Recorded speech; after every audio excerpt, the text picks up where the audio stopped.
Okay, so paano nga ba tayo magbayad ng ating loan or utang dito kay Tonic? Gamit po ang GCash natin.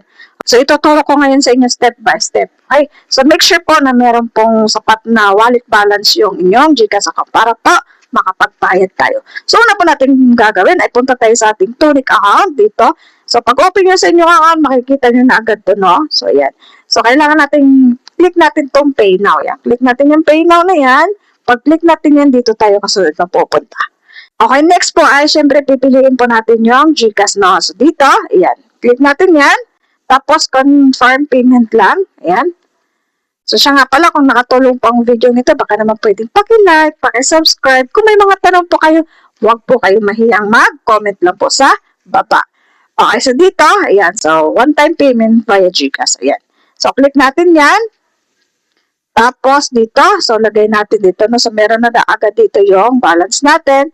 Tapos, ayan. So, next lang tayo. Ayan. So, dito, pwede yung screenshot yan. Pwede mong i-open yung GCash. Pero sa akin kasi, screenshot ko lang to. Tapos, pumunta na ako sa GCash.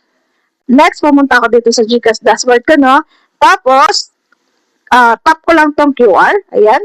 Pag tap ko, syempre, in-upload ko yung aking na-screenshot na QR code mula kay Tonic. Next, so ito, ayan, lalabas na agad to, no? So, pay lang tayo. Ayan, pay lang. So, yun na. So, agad-agad siya, magre-reflect agad yung binayad mo. Ayan, kung nakikita nyo, yan, nag-reflect na agad yan, no? So, pagbalik mo dito sa Tonic dashboard, no? Ayan, so, done for the month. Ayan.